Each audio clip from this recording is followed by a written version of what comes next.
Well, Neil, I guess that was in many ways a no-win situation. Everyone would have expected us to win here today. Job's still got to be done, but surely the margin of victory, 8-0, is very pleasing. Oh yeah, really pleasing. You know, like you say, you've got to come here and be professional and do the job. And that was one of the things that we'd said to the players all week. You know, it's definitely no gimme. You've got to turn up, be professional, right, make sure we've got the right attitude, and approach the game like you'd approach any other game. And I think to a man, we've done that. I thought from start to finish, we were absolutely superb. You know, defensively, offensively, really good. And you know, and all that on the back of, you know, getting here at 2:20 because of traffic on the motorway. So obviously arriving late, literally no warm up. Players have kicked a few balls around and you know, stretched their legs a little bit. But to go into the game and produce that type of performance, I'm absolutely over the moon. We took a bit of time. We were always in control, but took a bit of time to really get going, didn't we? And it was that first goal that was needed. Yeah, I mean, you know, they've got nothing to play for, and you know, in terms of their players, they're probably just playing to get a move or to be here next year.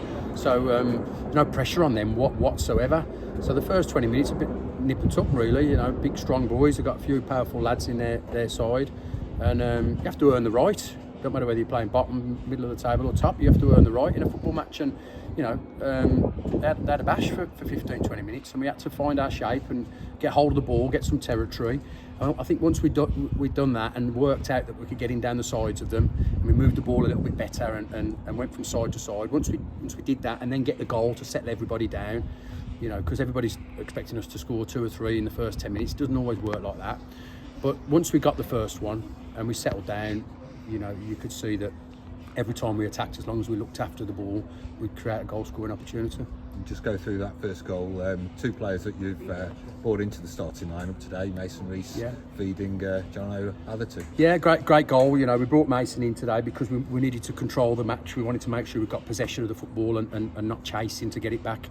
So we wanted more control of the football, especially in the middle of the park. And that's one of the attributes Mason will give us. He's very gifted footballer, technically very good, looks after the ball. You know, and keeps it simple, but he's also got a pass in his locker, and the pass for John Atherton was sublime. You know, we brought Jono back in to give us a little bit of pace on that side because we knew we could get in down the sides of them with the gaps and the spaces. The pass was sublime, and the touch and the finish was fantastic, and it did settle us down. And from then on in, we kept the ball a little bit better for the rest of the first half, and then second half. You know, as long as we retained possession in the final third, we were always going to hurt them because, you know, Cayman, Cockers, Jono, Quilks in the 10 today. We were a threat the whole game, really. Second goal just before half time was quite important, really, wasn't it? You know, 1-0, they could have gone in and with a bit of confidence behind them, but Cockline. Yeah. Well, they're still in the game, aren't they? They're still in the game. We're still in the game at 2-0. You know, at half time, we're saying to the lads, just stay clean because the next goals could change the game either way. It's either game over or game on. The second one was a great goal by Dan. You know, and to score early second half to get the third, it settled everybody down. And, you know. Is that another one where the player's going to claim he had a shot? Because it was very similar to Joe Thomas's. Very Trafford, similar, wasn't it? You know. Yeah, we've just said that in the changing room. You know, Ben Ireland celebrating his goal, and you know, very Joe Thomas-esque, if you like. But again, one of the things we've worked on this week, and the information we got on City of Liverpool was that balls into the box will cause them problems. You know, they've conceded 60-odd goals this season.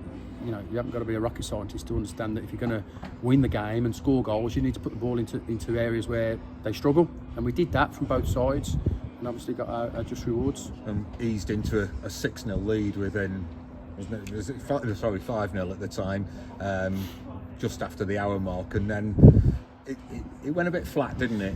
Well, it did. We made substitutions. I thought, you know, with the day we've had, the travelling up here, spending 3 hours on a coach, and you know, using a couple of the under-21s with Max and Jack Scholar in the squad, and obviously Henry Brereton coming into it. It was important that we got minutes for them, and they were involved in the game, and we did that, and it just unsettled us a little bit. They had a little period for 10-15 minutes where they put us under a little bit of pressure. We dealt with that, but what we have done is we've got some minutes into Max. First 2 minutes, same as Jack Scholar. Henry Brereton come on, did really well. You know, I'm just chuffed that we've got young lads onto the pitch. You know, in Northern Premier League Step 4 game, and they've gained a bit of experience whilst keeping a clean sheet and 3 points for us. And Henry's kept his outing with a goal. Yeah, exactly. You know, and that's with substitutions. You know, we're not making them willy-nilly just for the sake of it. You put players on, and you want them to have an impact, and that's one thing we've had since we've come back to the club. Whenever we make substitutions, you know, Joe Morley last week, Joe Morley again today, we put lads on from the bench, and they don't go on and just go through the motions. We've got good impact from the bench, and that's served us well the last few games. You know, we've nicked goals to equalise, we've nicked goals to win, and lads have gone on today and had an impact. So I'm really pleased with that. Goal difference is making a big difference in the league. We're up to 12th now, I think, but it's still not job done yet, is it? No, it's not job done. You know. We're 9 points clear of any trouble. The goal difference is a massive thing, you know, because that's worth an extra point really. With +4 now, we were minus, so we're +4.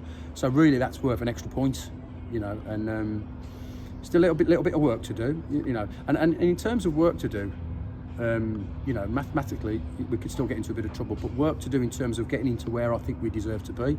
And you know, I think a couple of results above us have gone our way as well. I'm not sure about the Nantwich result, but all of a sudden we're looking at top 10, and with 4 to go, you know, if we have a strong finish, we can finish top 10. And like I said to you 7 or 8 weeks ago, always looking up, always looking with the squad that's here and the size of football club that it is. We should not have been in the trouble that we're in.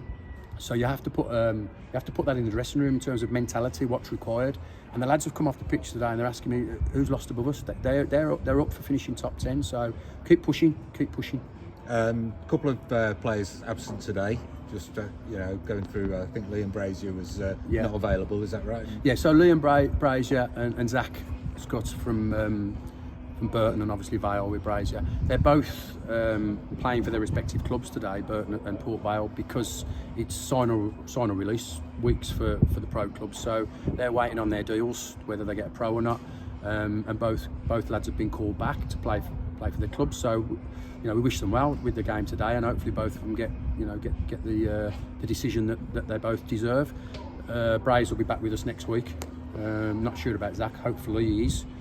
You know, and unfortunately Joe Thomas couldn't be involved today, just got a sore shin, so we left him out as a precaution. But with the 2 young boys back, plus the 16 today, you know, we're looking healthy, strength in depth, you know, youth, legs and energy, and let's keep going and have a real strong finish to the season. And one question that's been asked from the fans is the news on Cam Belford.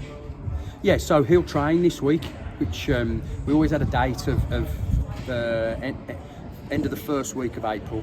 If we can get him on the pitch, he's been doing some running. If we can get him on the pitch Tuesday and Thursday this week when we're in, hopefully he'll have a full session and then available for selection. So again, there's another body, you know, and we missed Cam. You know, the games that he played when he was fit. You know, obviously the first 3 or 4 games he did well for us.